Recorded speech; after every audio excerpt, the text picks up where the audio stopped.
ready for Real Talk with Cindy Barber, where creativity, purpose, and innovation collide. Join national award-winning recording artists, musicians, producers, pastors, prophets, and entrepreneurs as they share bold ideas, new skills, and cutting-edge technology. Created to inspire and empower local artists and visionaries, Real Talk challenges you to grow, create, and discover what's next. This is more than a conversation. It's a movement. Real Talk with Cindy Barber, a pioneer in the gospel music industry with over 50 years of experience, where purpose meets possibility and influence. Tune in now for Real Talk with Cindy Barber.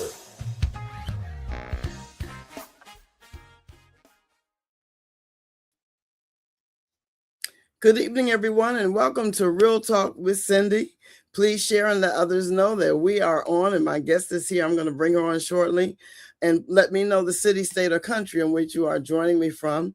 Welcome to those that are watching on YouTube, as well as on my Facebook page, which is Real Talk with Cindy. God bless you. Hope everyone has had an amazing day. God has been good. He's been good. He's been good. Please let me know city, state, or country you are joining us from on tonight. Also, if you would like to advertise your event on this platform, please DM me or send me an email to miss.cindybarber@gmail.com, and I'll be happy to advertise your event on this platform. I see you coming on. Please share and tag and let others know that we're here. Let me know the city, state, or country that you're joining us from. Good evening, Angela. God bless you. Thank you for joining us on tonight.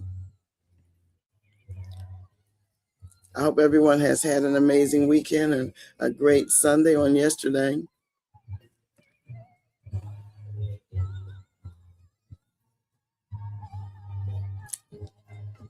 God bless you. Lynchburg is in the house.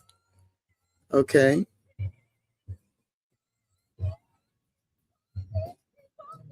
Good evening, good evening, good evening. Cynthia, we have the same name. God bless you.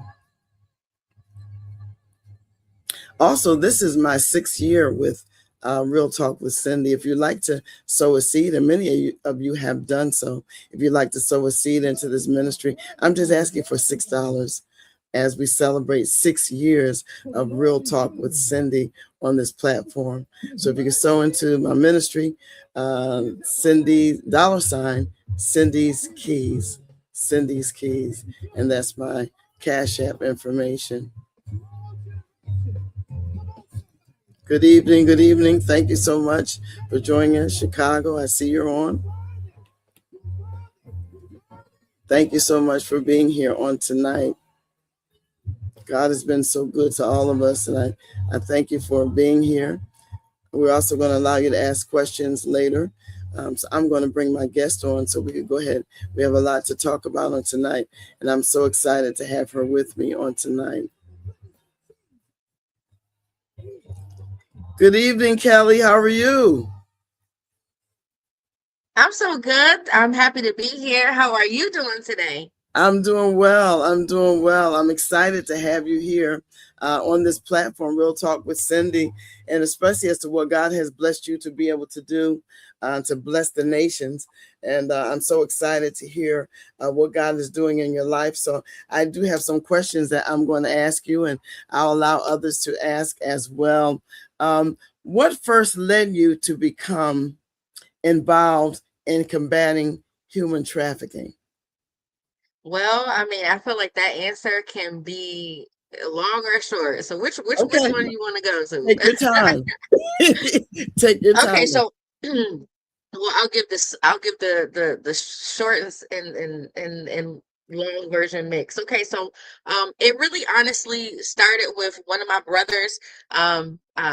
For those of you who don't know, I come under the Ramp Church International in Lynchburg, Virginia, under the leadership of Bishop S.Y. Younger. And one of my brothers in the ministry, his name is Darrell Edwards.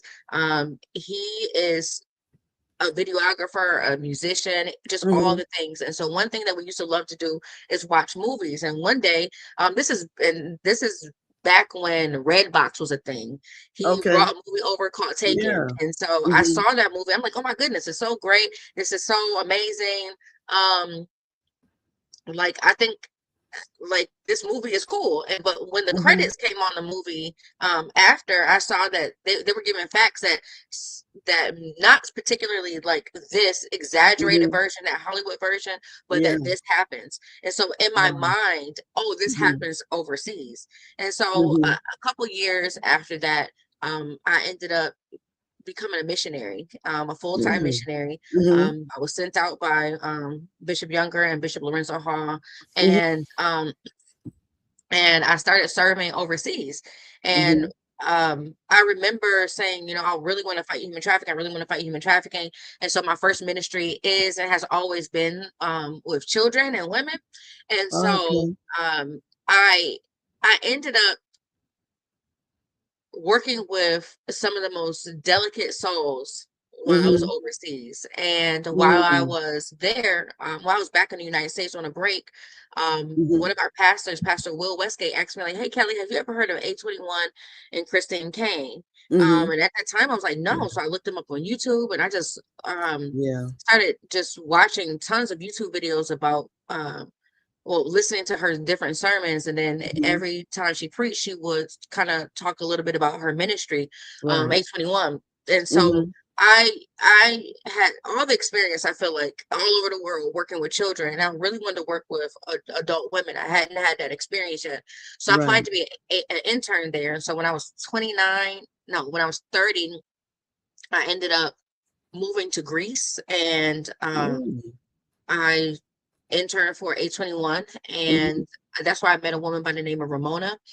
Mhm. And so that kind of like she changed and catapult and changed my life. And when I Mhm. came back from Greece is when I made the announcement that I would open up a shelter for human trafficking victims in Western New York. But for real, it really just Mhm. started with cinematic arts, which is why I love movies and why I love Okay. um the arts in that way, because it Mhm. opened up my eyes to that. And a caveat to that is, as I was learning more about my family, Mhm. from my uncle Wayne, he told Mhm. we were doing our family tree. He was teaching me, like, this is who your grandfather was. I never, my great grandfather, I never met him, and he was Right. like, you know, that he was born on a plantation. I was like, but Mm. slavery was eradicated at that time. He was like, Right. no, you know, slavery was eradicated in Confederate states. And so I Mm. started thinking, Okay. like, wait, so my Yeah. ancestors were bought for labor, bought for sexual exploitation, bought for entertainment, and Mm. bought for um, sex labor, medical experimentation, and Mhm. entertainment. And they were really the original human trafficking victims in this country, bought and sold Right. for the benefit of other individuals. And so um, I'll be 41 in a couple weeks, and Mhm. my father is 75, and my grandmother, she was alive, she would be approaching 100, and we were the only three people in my family to be born free in this country. And Wow. so fighting human Mm. trafficking for me is is acknowledging that it is not new. Yeah. It's not just overseas, that Right. it's happening in the United States of America as well. Yeah. And Mhm. yeah, and I think that what really just opened my eyes to what it, you know, that it was occurring is just cinematic arts. Now, I do want to tell everybody, like, don't be Mhm. like, oh, well, I'm about to watch all the movies about Taken. Hollywood is still Hollywood. Right. Okay. Right. So everything you see is not always, you know, really how Yeah. it is. Hollywood does Absolutely. their job of exaggerating. But yeah, Mhm. so I learned about it through cinematic arts. And then a Mhm. couple years later, you know, I asked my leadership to just release me. And because I just Yes. felt like the Lord really wanted me to travel overseas. And when I was overseas, I learned that, oh wait, this happened on my own backyard. Okay. And Wow. so Mhm. my work for fighting human trafficking spans more than just you know, North America, but Yeah. the world. Right. That's amazing. That is amazing. And you went overseas. You went and how long did you live over in Germany? No, I was living in Greece, and so I Oh, was in only Greece. there How a long couple were of you there? months. Yeah, I was only there a couple of months. Our internship, Oh, okay. um, I think I know I started in spring and I ended in fall. Okay. Because it's starting to get cold. But Greece in the summertime, definitely go. It's nice. It's really nice. Yeah, right. Now, what are some misconceptions that people may have about human trafficking? So number Educate one, us. the same misconception that I had that it only happens overseas. Okay. That was that was the biggest thing for me. Number Mhm. two is that everything about anything that you see in Hollywood is like number one, it is very much so dramatized. Yeah. And I saw somebody post on social media this week, like, hey, I heard that so my shelter is called Project Wonders House, right? There Hmm. was like, hey, I heard that Project Wonders House is in a high trafficking area. Hmm. And Wow. like our shelter. And so I'm just like, when you're in a city and when people make comments like that, that Yeah. no, like it Right. like human trafficking happens everywhere. Yeah. Where Wow. and we really need to expand on what our definition of human trafficking is. So human trafficking is not just the buying and selling of human beings for sex, it's also labor. So when you go into nail shops, you don't know, there's a lot of nail shops that get busted for human trafficking, a lot of restaurants, Wow. a lot of construction sites, a lot Right. of farms and wineries. So it doesn't matter if you are in the inner city, because a lot Hmm. some people think that human trafficking just happens in inner cities. Yeah, there's probably a lot of uptick because a lot of inner cities have a big issue with poverty. And Right. I always say that poverty is the biggest pimp. And Hmm. so what ends up happening is that you have you have to understand that it's not just a white van. So everybody's like, oh, I saw a white van, I saw a white Yeah. van. Well, maybe Right. that could be kidnapping, but human trafficking is the second largest crime on the planet. So it's often Wow. hidden. And so, Yes. and it's sandwiched right in between, the buying and selling of drugs and the buying and selling of weapons. You have Hmm. the literal buying and selling of human beings like me and you. And so, um, I think one of the misconceptions is that only men are traffickers. That Right. is not Yeah. true. Hmm. Men and women are traffickers, and Yeah. and I think another misconception is that human trafficking is only sex trafficking, and that is not That's true. It's not the true. Yeah. farthest thing from the truth. And those of my peers who Hmm. fight labor trafficking, Hmm. they are always feeling like we need to spread more awareness about labor trafficking, labor trafficking because it's everywhere. Yeah. And so when you talk about um I think another misconception is that, there are just specific areas where trafficking is high. There are Right. areas where people exploit. So a Hmm. lot of poor communities, people will exploit those individuals. But Yeah. also where the crimes are happening, Hmm. you have to ask yourself, well, who is a typical client? And Hmm. so it depends what type of trafficking. And so you have a lot of different types of human trafficking. You have sex trafficking, labor trafficking, you have Right. servitude, you have organ harvesting, you have child soldiers, forced marriages. It's a lot of different types of human trafficking. Hmm. Um, and I exist to fight all forms, to fight against all forms of it. Right. That's amazing. How does human trafficking impact victims spiritually, emotionally, and physically? Could you share that? I'm gonna start with physically first, Yes. and um I want to end with spiritually because Okay. and then and I know you a preacher, so anytime you feel like jumping in, just jump on it. So physically, like obviously there are going to be physical implications. Like for instance, if it's organ harvesting, somebody's missing an organ, right? Even Yeah. if if they're even alive after that. Child soldiers,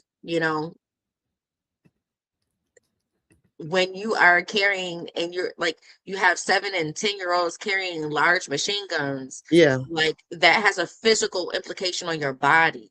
Yeah. um if it's labor trafficking, right, Hmm. you are probably forced to work very long hours. You're Yeah. probably not able to take breaks whenever you choose. Wow.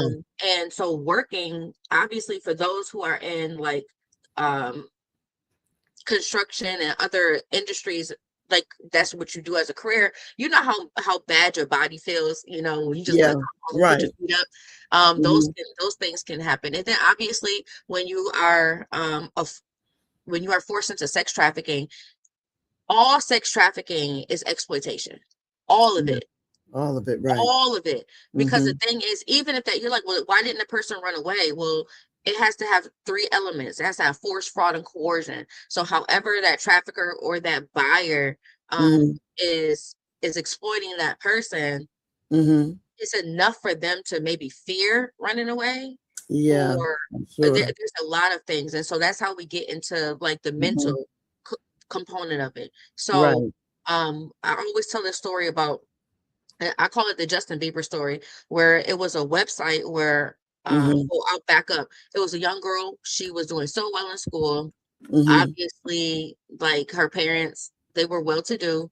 And so as a result of her doing well in school, they purchased her a computer, a Mhm. laptop. And so Right. the laptop was in her bedroom and Mhm. in front of her bed, on her Mhm. desk. And so above her bed, she had all these posters of Justin Bieber and all the things.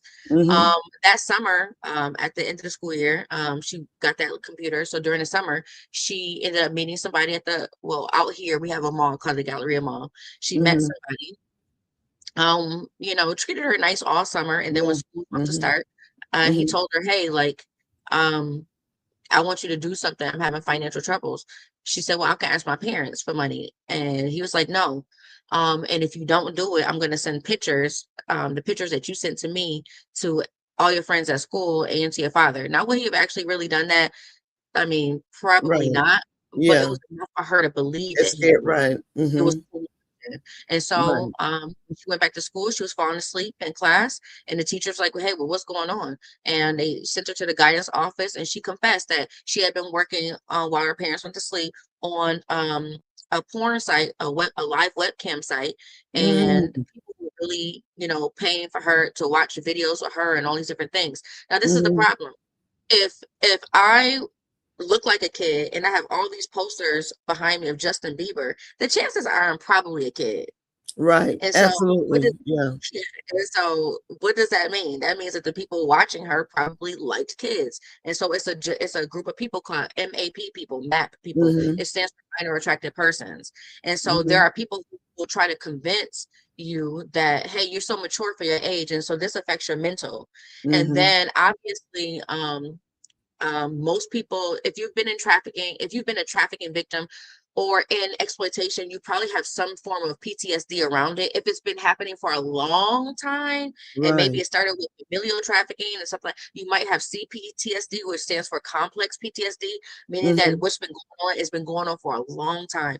Yeah. Um, um, and then I think spiritually, oh, excuse me, um, there's going to come a time where met people on both sides. I've worked Mhm. with people on both sides. I knew that God was going to come through for me one day. Yeah. And if God loved me, why didn't he come through for me? Yeah. And Yeah. so and then some people live in the tension of both of those thoughts, where Mhm. there has to be somebody else Right. bigger than myself. Mhm. But if that person, if there is one who is larger than myself, a Mhm. creator of sorts, Mhm. then why did that happen to me? Right. You know? Right. And so Mhm. people live in this space of, thank God I'm free, and I'm free, but God didn't help me. Yeah. This organization helped me. And so Right. and Thank God. so I think, how does this affect somebody spiritually? It can, and it can fuel somebody's faith, because they just like, I'm coming for everything Yeah. that was ever mine. Mhm. And God's gonna help me do it. And then on the flip side is Miss in my personal experience, they Yes. just say, okay, Miss Kelly, I ain't really into God like that, but I'll go to church with y'all on Sunday, just be Mhm. off the strength of I love you, Miss Mhm. Kelly. So Right. I think those are ways that it can really affect somebody. I mean, like, I Mm. have people that would never ever be able to have children again Yes. because of what their traffickers have done to them. I Yeah. have people who I have worked with people who um will forever wear the physical scars of the damage that That was somebody unjustly did to them, right? yeah, And yeah. so, and then I have others where you won't see a physical scar, Mm-hmm. but something in their spirit has been Yeah. wounded. Yes. Mm-hmm. And so, while we make it mandatory for everybody in our program to go to counseling and all these different things, and I'm an advocate for counseling. My best friends are therapists and Mm-hmm. psychiatrists and things and the things and the sorts. But Mm-hmm. there are still some things that only God can heal and only God can deliver. Yes, absolutely. And so, Mm. oh yeah, Angela's right. Also, survivor's guilt is very hard to process through. So some people are just like, I made it out, but not everybody that I was with made it out. Made it And so out right. now you feel guilty for just making it out. That you made And it so out now right. you feel like you can't even really feel. So I think it's so many different complexities that Yes. occur and that happen Mm-hmm. when people are exploited. Yeah. Wow. Now, what warning signs should churches and communities be aware of? What warning signs should we be aware of, the churches and the communities?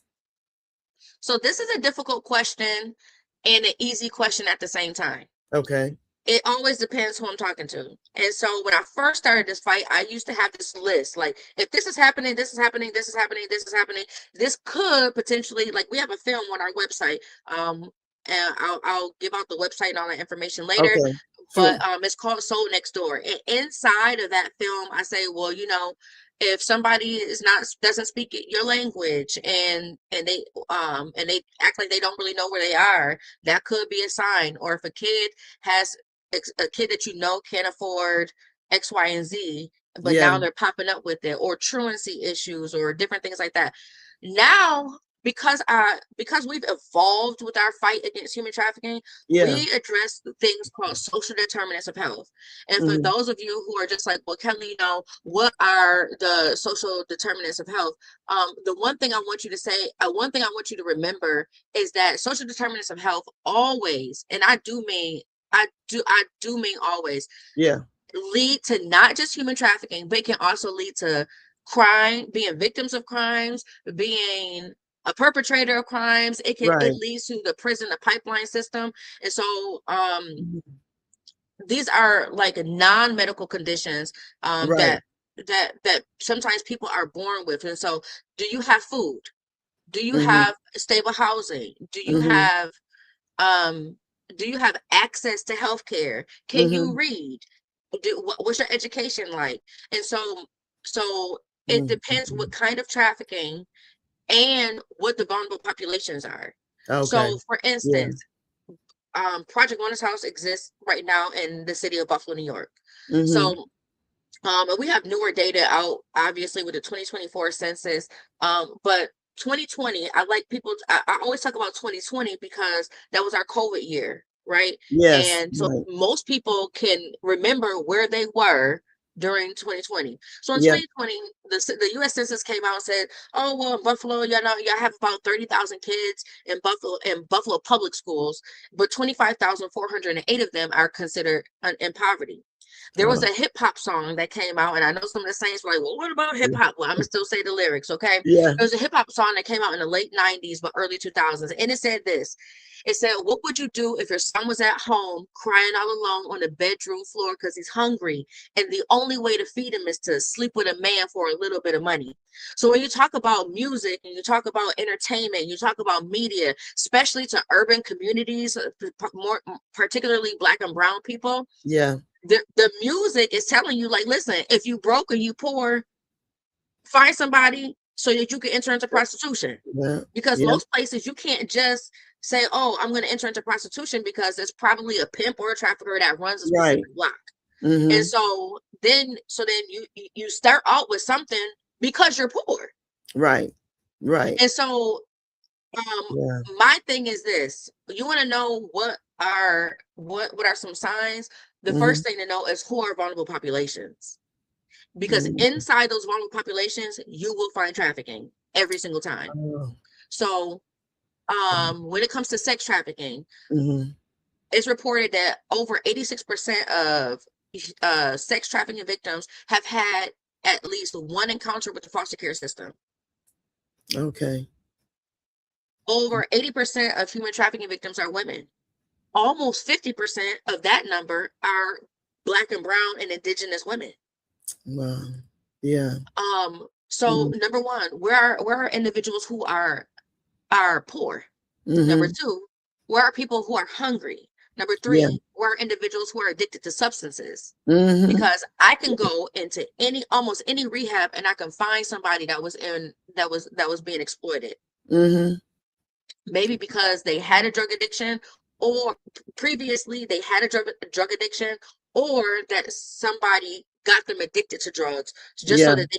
so that they can function and operate. Right. I just posted online this past week, like in the last year and a half, women inside Project Wellness House, we've had 5 relapses. That might not be a big number to some people, Yeah. but it's a big number. It's a big number Yeah. where some women reach a year of sobriety and then relapsed. Relapse. Yeah. You know, and so Yes. so when we're talking about well, what are some signs you should look for?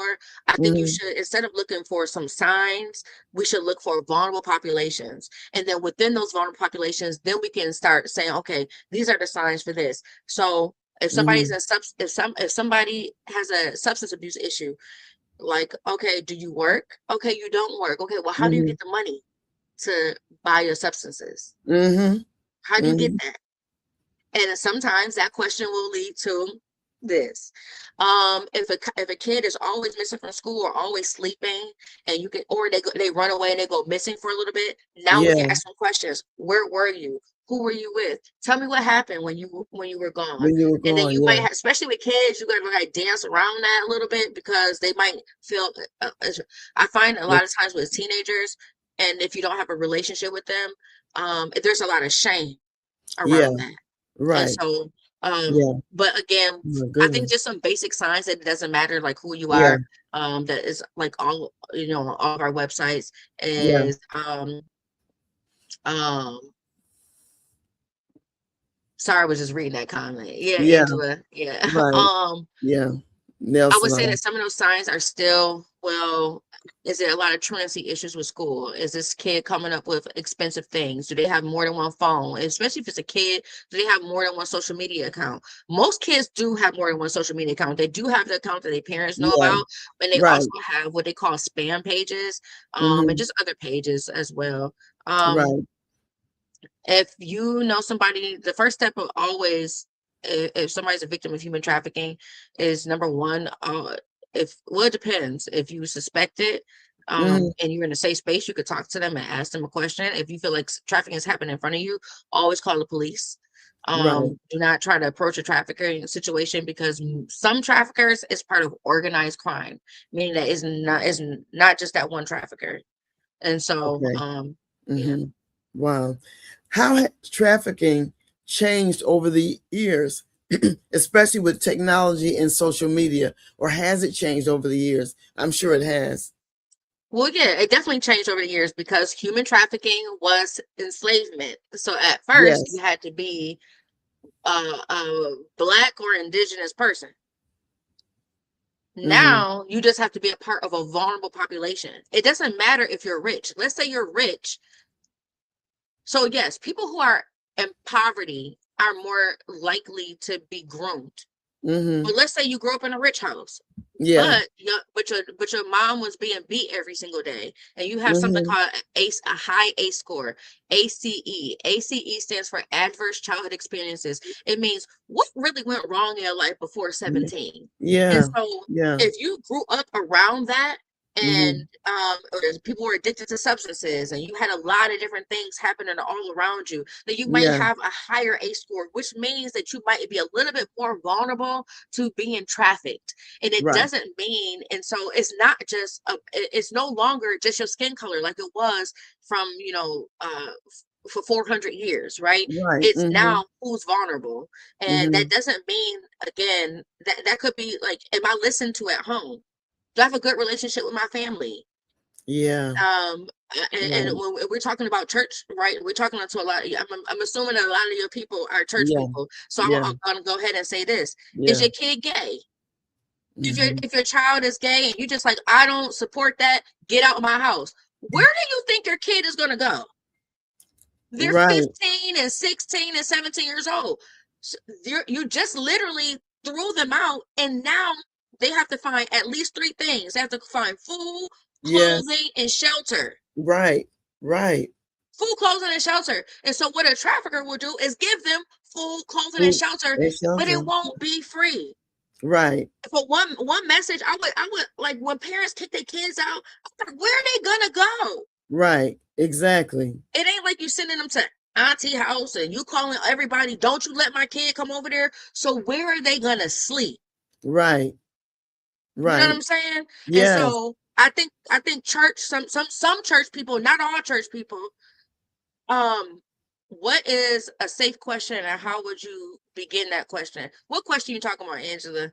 But I think that we got to stop putting our kids out. Oh, my kid is disrespectful. Yeah. Okay, well maybe you start activating your village. That's what my parents did with me.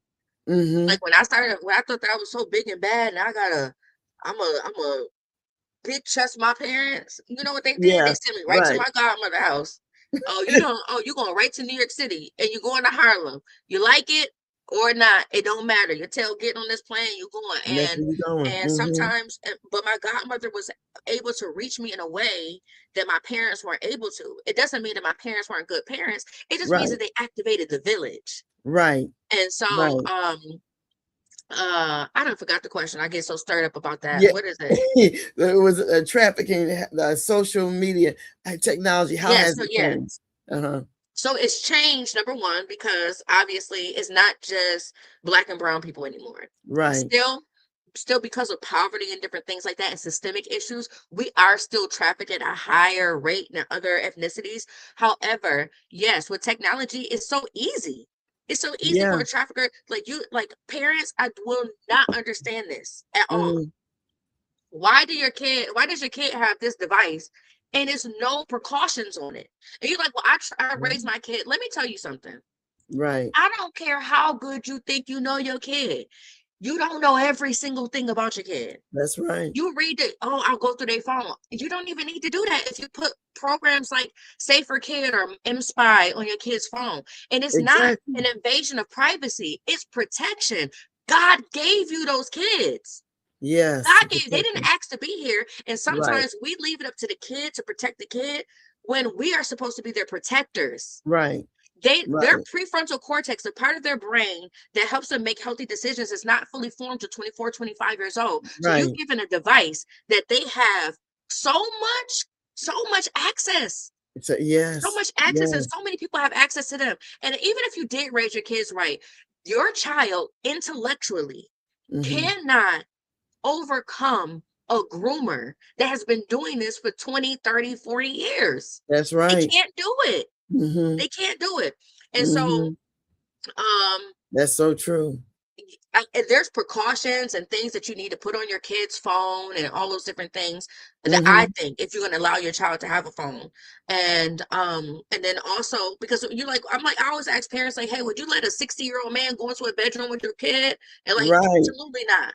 But when you give them a Mm-hmm. phone and you don't have any software on it, no parameters put on it, Right. they can do anything. They can access drugs. They can access sex. Do you know that we have 8-year-old students, not eighth graders. We have 8-year-old students who are already addicted to porn.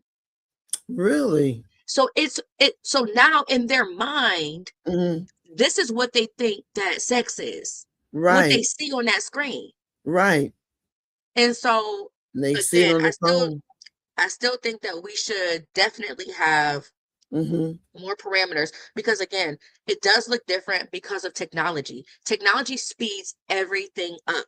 It It's does. speeding it up. And then a It's lot of true. times right now, you used to have to get somebody in a compromising position and take a Polaroid or a camera. Right. Now the kids are sending pictures of themselves Mm-hmm. because they so in love. Well, not Yes. just kids, it's women's. And so, Mm-hmm. yeah, like, and so the thing is, I'm against the sex trade, period. What is Yes. the sex trade? It's all forms of prostitution. It's all forms of strip clubs. It's all forms of, when people say I'm a sex worker, I don't believe that sex work is work.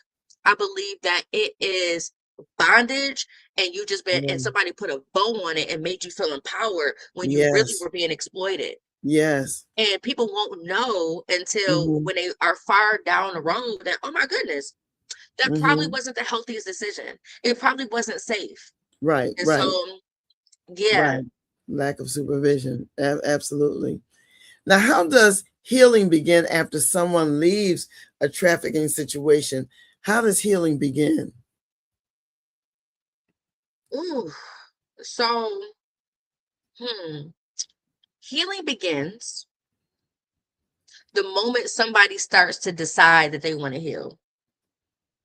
Healing does not begin the day they exit the life. They just Mm. out the life. Mm-hmm. They're out the life. Mm-hmm. Healing is a very intentional action. Mm-hmm. Mm-hmm. If so, that's when healing begins. When somebody makes a decision to say, you know what, I don't like what the last couple of years of my life look like. Yes. I don't like the Mm-hmm. way it made me feel. Mm-hmm. Yeah, like a lot of times people blame themselves. If I didn't do this, I didn't do that, then I Yeah. wouldn't have been in that type of situation. It's all that's water under the bridge. It don't matter how you got there. You got Mm-hmm. there and you got out. So now let's intentionally do that. It's also, it can be likened to people who have substance abuse issues. Just because you're abstinent from substances doesn't mean you've restarted on your process of recovery, Mm-hmm. you know? Right. And Yeah. so it has to be a decision that I'm making a choice right now that I'm Mm-hmm. healing. And I Mm-hmm. believe or I'm gonna go in the direction of my healing, right? And Yeah. so and healing is not linear. Mm-hmm. Healing is gonna go just like this, up and down. You're gonna have Yeah. some really good days. You're gonna feel like, oh my goodness, and then it Right. might it might be a day where I don't feel real good, so I'm gonna hit this pipe, or I'm Right. gonna go Yeah. back. I'm gonna go back to my trafficker, Yeah. and I know it's bad. I know I shouldn't do it, but I'm used to Mm. it, Right. and Mm-hmm. so a cycle has to be broken. And Mm-hmm. so, I think the healing journey for trafficking victims is going to be bumpy because a lot of times you're going to have to learn how to trust again. They're going Yeah. to have to learn how to trust themselves again. Yeah. Yeah. Because especially if they blame themselves for being in the situation that they're in. Mm-hmm. So now they have to understand that no, you do have the power to make good choices. You do have the power to Mm-hmm. make good decisions. We just have to learn what those are. Right. Exactly. I think healing is also saying, listen, I'm not what happened to me. Mm-hmm. I'm so much more to that. And so what we say at Project Mona's House is people come in as victims, they're transformed into survivors, but by the time they leave, they're overcomers. Overcoming is when what used to have power over you, you now stand over it. I Mm-hmm. don't call the women. Our goal at Project Mona's House is not for people to be survivors. Mm-hmm. Survivorship is a part of your journey. But Mm-hmm. the actual definition of survivor is just kind of like, I'm not going to die today. Yeah. I just Yeah. survived today. But it has to go Yeah. from some moment where you're surviving to thriving.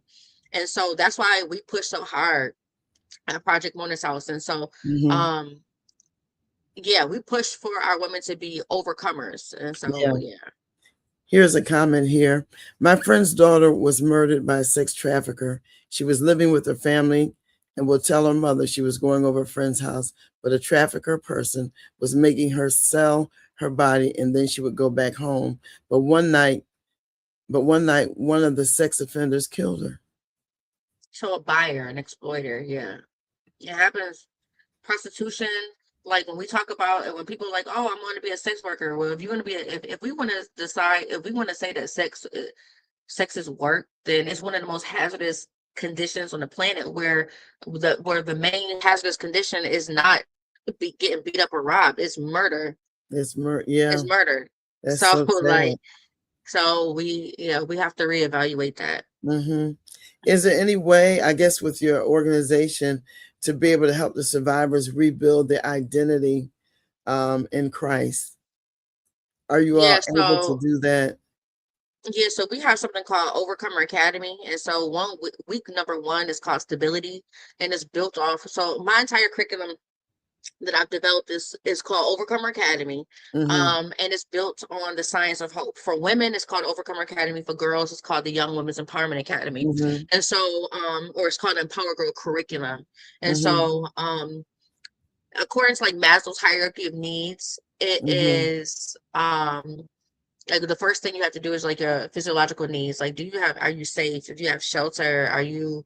Do you have food? Like, and those are the very basic things. And even when we talk about like evangelism, period, like Mm-hmm. it's hard for people to hear, oh, like you want to serve the Lord, but you hungry. Oh, forget that growl in your stomach, girl. Like, Yeah. did you hear about Jesus yet? So no, like we really work to meet Mm-hmm. their needs, and we build up their confidence. And so Mm-hmm. That's obviously good. we're starting off every day with prayer and then our declaration and affirmations that they speak over themselves. Mm-hmm. And week 6, that's what we call like our move faith that moves mountains week. And that's when Mm-hmm. we really dive into like, listen, like a lot of y'all have, you talk about your creator, you talk about the most high, but like let's give Right. them a name. Let's give them a Right. name. Let me tell you about that. And so, but by that time, we've we've developed deep relationships by Mm-hmm. that time.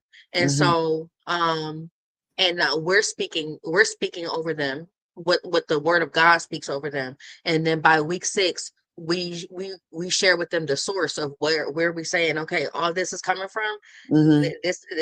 This God. He did Mm-hmm. this. He Mm-hmm. loves you. And you may not Mm-hmm. have felt loved, but now we got 6 weeks of you just trusting me. Yeah. 6 Mm-hmm. weeks. And Mm-hmm. so we do that slow and steady. But Right. what I will tell you is that and it doesn't matter if they're trafficking victims or not. We just Mm-hmm. notice in life when people don't know who they are, they will settle for slop. They will sell their birthright for porridge, Yeah. right? When Mm-hmm. you don't know who you are, um, when you don't know who you are, Mm-hmm. my goal is always to teach you first whose you are. Mm-hmm. And so I teach you whose you are, and I teach you all about him. Yeah. And then over and over and through that process, you'll Mm-hmm. start to be like, oh no, I'm a daughter of the king. I ain't got to do that. I'm a daughter of the king. I ain't got to take that. I'm a Mm-hmm. daughter of the king. I don't have to be like this. I'm a daughter of the Mm-hmm. king. My life can change. And then the moment when you about to settle for a suit, you think, oh, wait a minute. I, mm-mm. Yeah. And Mm-hmm. so our goal is to always have the enemy going back to the drawing board Mm. because, oh, this didn't work. Okay, let me try something else. Well, this didn't work. Right. Let me try something else. And Mm-hmm. so like Mm-hmm. closing up all those making sure old doors are shut. Mm-hmm. And I was Right. literally just talking to one of our therapists today um about just the power that old doors have. We've seen a lot of people fall Mm-hmm. back because they didn't shut them old doors. Yes. They didn't shut those Yes. old doors. Mm-hmm. And and and all the enemy need is a foothold. And no That's matter right. how strong, he just, and then because we're drawn away by what the lust of our flesh, and this Yeah. doesn't mean just sex, it means familiarity too sometimes, Mm. Right. and so Mm-hmm. yeah, so finding out their identity, it takes a lot of time, and it takes a lot of, you remember that song, like the voice of truth tells me a different story. Like it takes Mm-hmm. a lot of calling out a lie. Like Yeah. that's a lie, Right. that's a lie, and Mm-hmm. that's a lie from the pit of hell, and Mm-hmm. that's not who you are. That's not Right. what you do. That's your Mm-hmm. old way. You're not there anymore. Mm-hmm. So Right. Now, what role should the church play in fighting human trafficking? What the role church should should the take a church? proactive role in fighting Okay. human trafficking. So I want to say this to every church and every church leader that's watching. If your church does not have a policy against sexual abuse and assault, then you are already behind. But the lesson is we got that for you for free. Just send us a message. As a Wow. template, and you could work on it. Because the thing is, like, um, and I get it. Sometimes you use the people that's there, but you don't know those people's past. Yeah. And you don't know that True. those people's proclivity. You don't know Mm-hmm. all those people's patterns. You know who Mm-hmm. that person chose to show you in that moment. Oh, I've been doing Mm-hmm. church with this person for 10 years, but still run a background check. Mm-hmm. Still do it. And don't just Mm-hmm. run a criminal background check, run a Right. CPS background check as well. Do they have any complaints in child protective services? So Right. because the thing is, the first thing you gotta do is make sure that people in your church are feel safe. Yeah. Right. That's the first thing you do. So you should have a policy and procedure about that.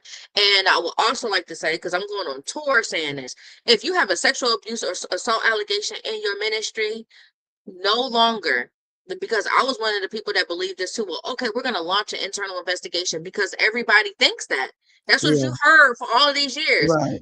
This is 2026. We are not launching no more internal investigations because ain't none of y'all an investigator Mm-hmm. with the special victims unit.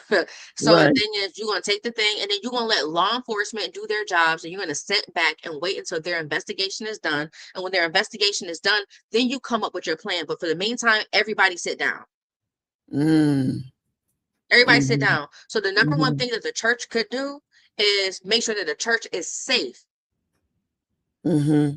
and make sure the people in your church are safe. And so then secondly, what the church should do is learn about human trafficking. Learn about it so you can like learn what is human trafficking, how can I spot it, and how can I stop it. And then learn Right. about, well, what is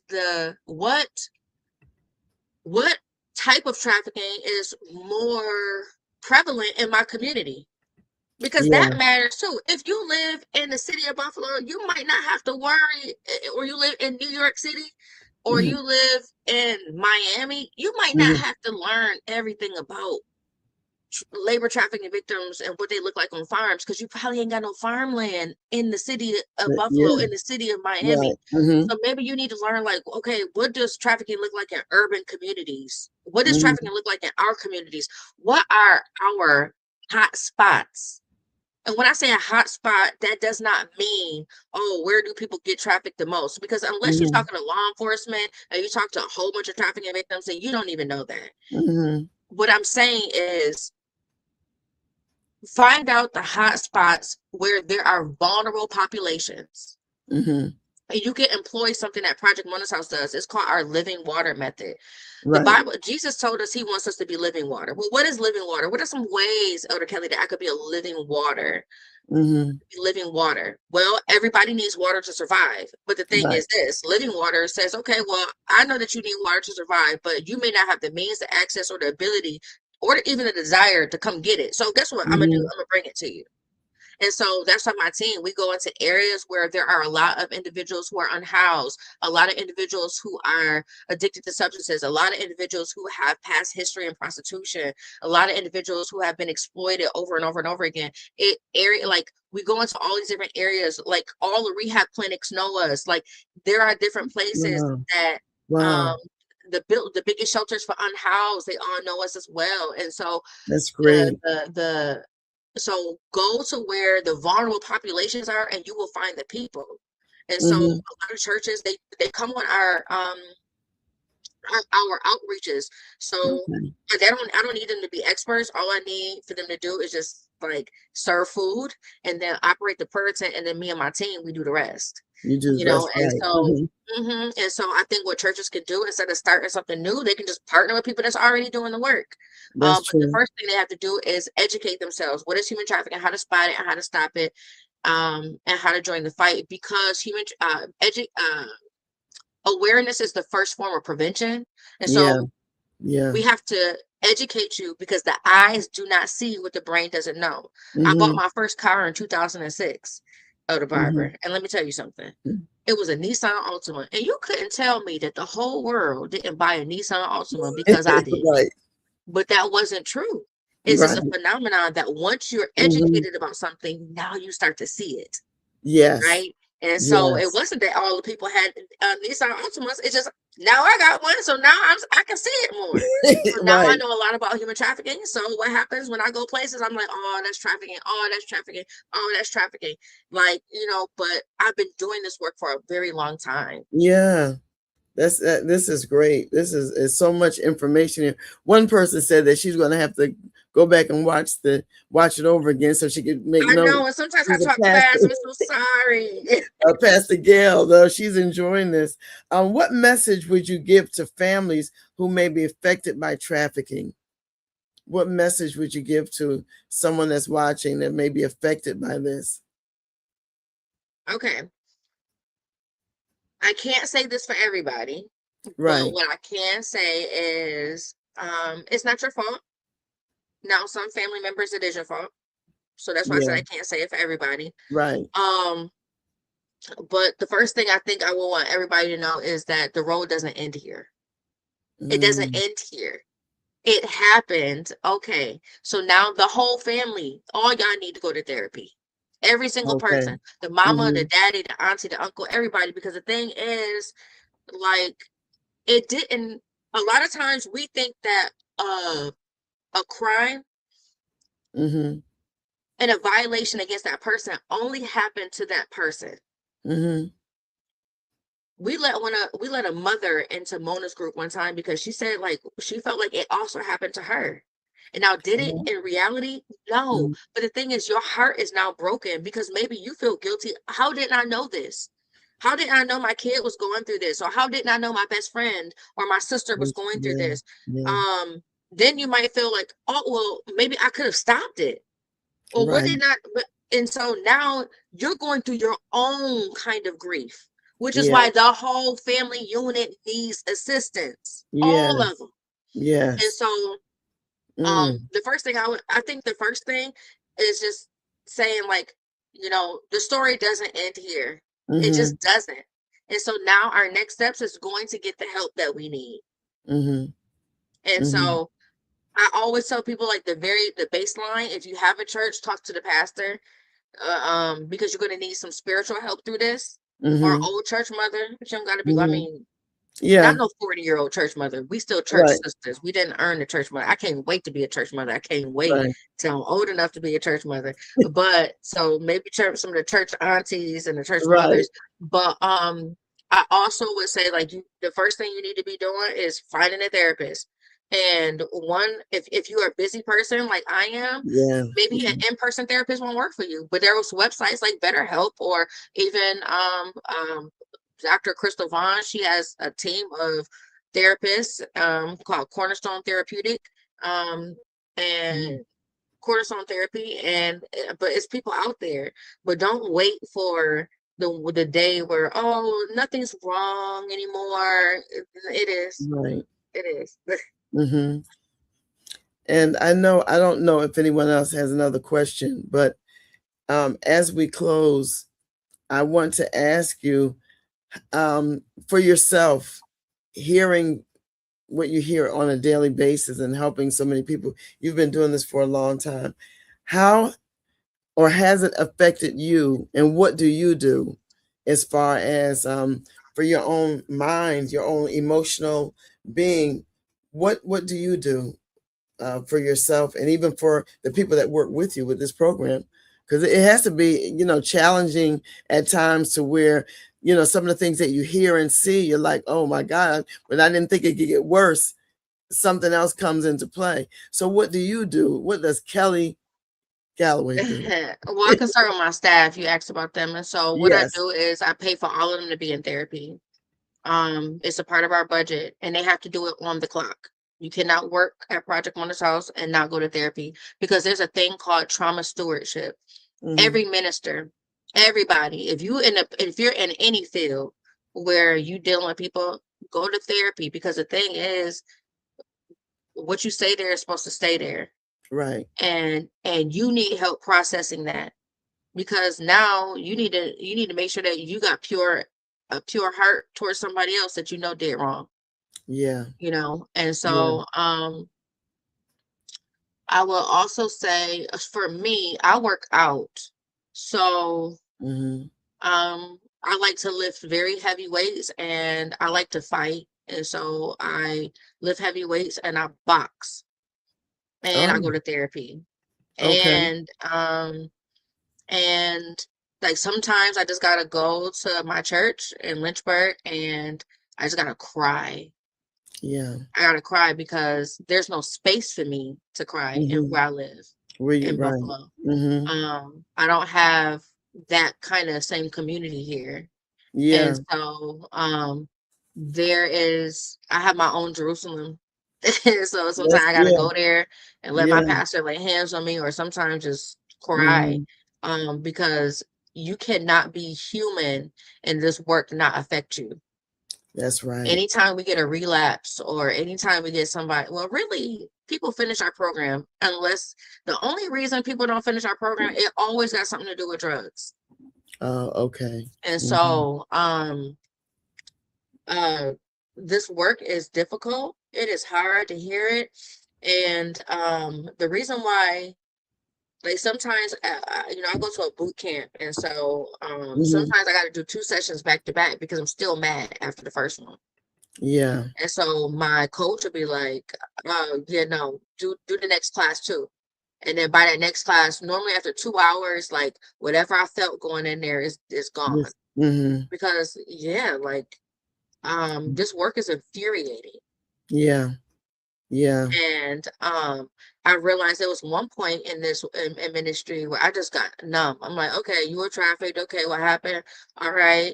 All right. And I remember I was being a robot, doing all the right things, but it was just Yeah. like in order, my body went into protection mode because it got to be too much. Yeah. Right.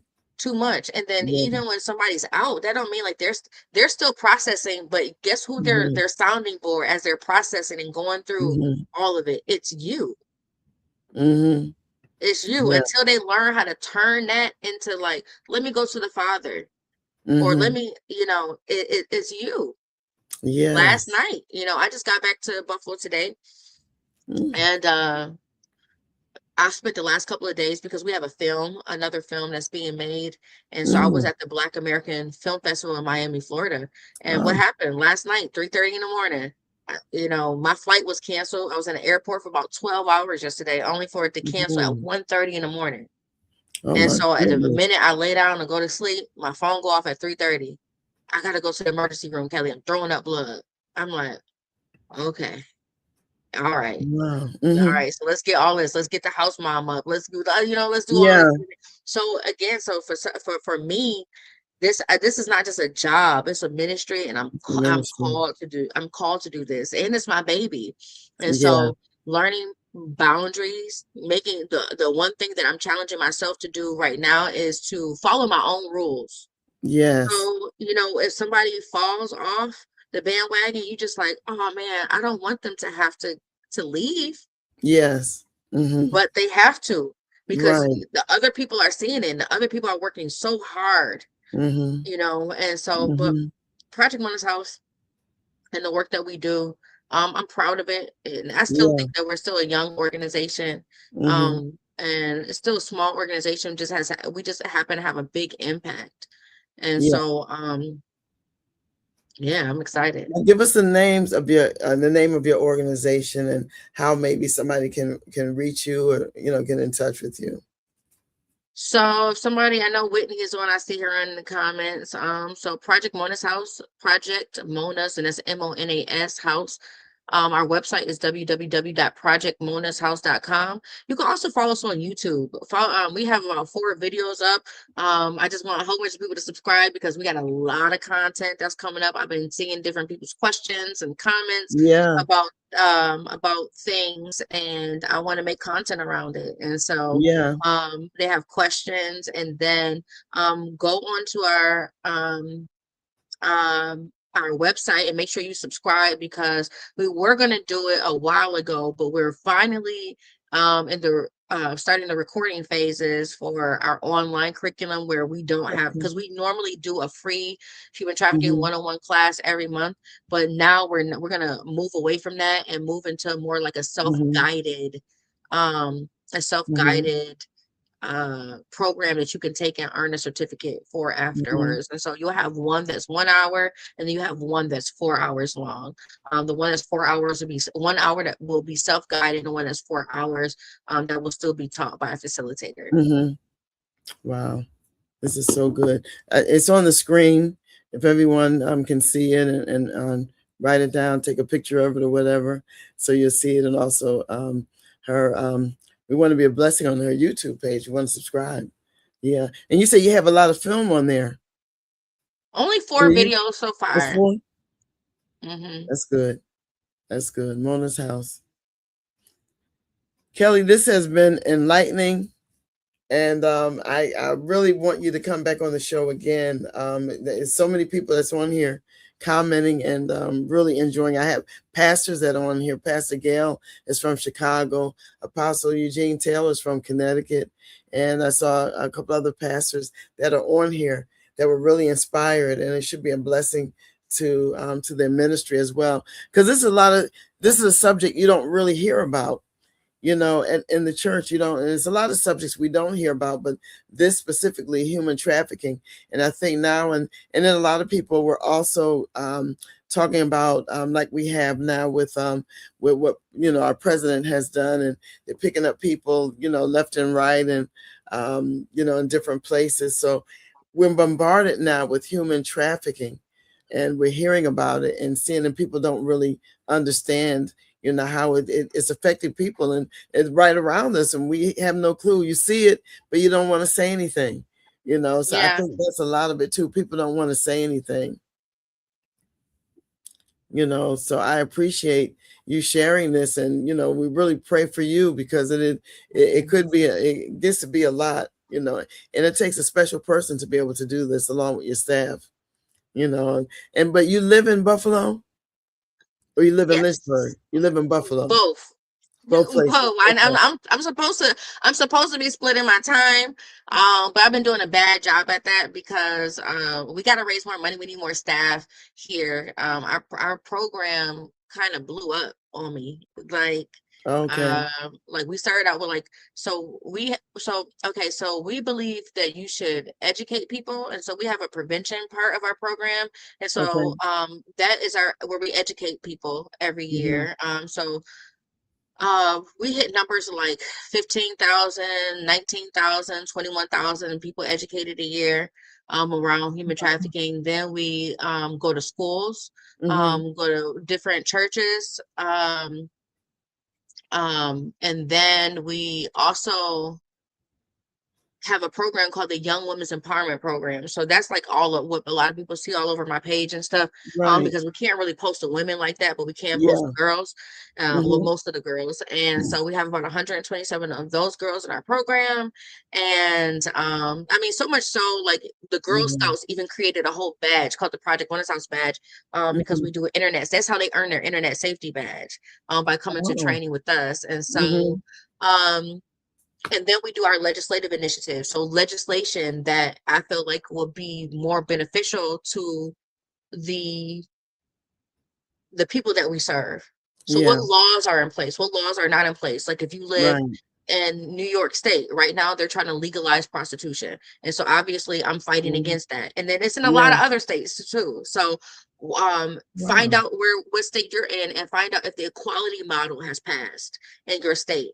And so we want the equality model passed. So I have a legislative agenda, I have a prevention agenda, and then we have our restorative agenda, meaning that people have already been trafficked. However, now we have to figure out, well, how are we going to restore them? Well, hey, first, do they have a substance abuse issue? Whatever it is, like, so they can go on our website and learn a little bit more about all those different things. And so one thing that we want our preventative program to be all over the country. So the Young Women's Empowerment Academy. And so if you're interested in hosting that, let me know. If you're interested in January, which is Human Trafficking Awareness Month, hosting a human anti-trafficking event.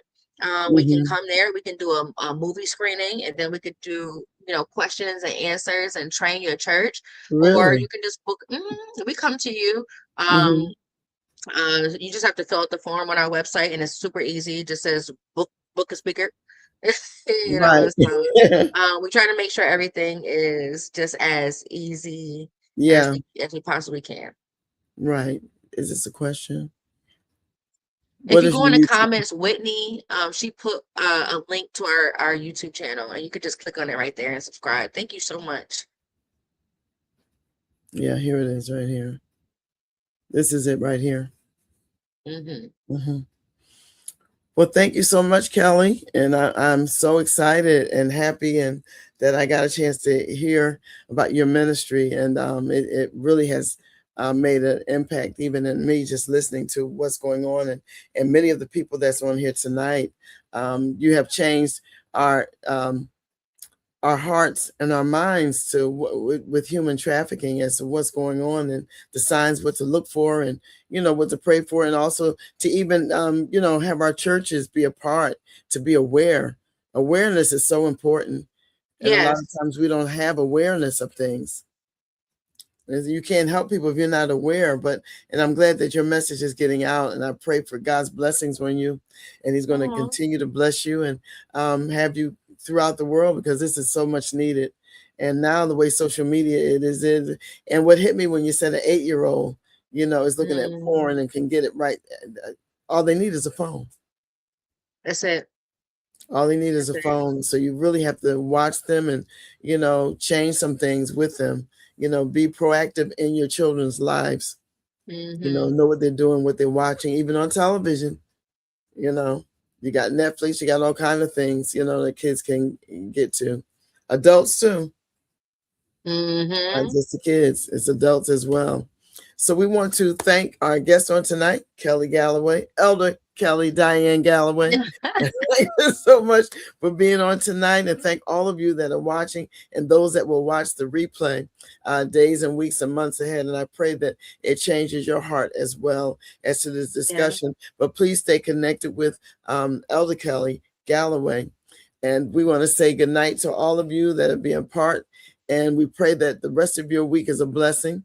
And we thank God, and join us again on Real Talk with Cindy. I want everyone to have an amazing, amazing night. God bless you. Thank you so much for tuning in to Real Talk with Cindy Barber. We truly hope tonight's conversation has left you feeling informed, inspired, and empowered to take on whatever comes your way. If you'd like to stay connected, you can follow Cindy on Instagram at CindyRBarber04. Email her at ms.cindybarber@gmail.com. or subscribe to her YouTube channel at Cindy Barber for more powerful conversations and updates.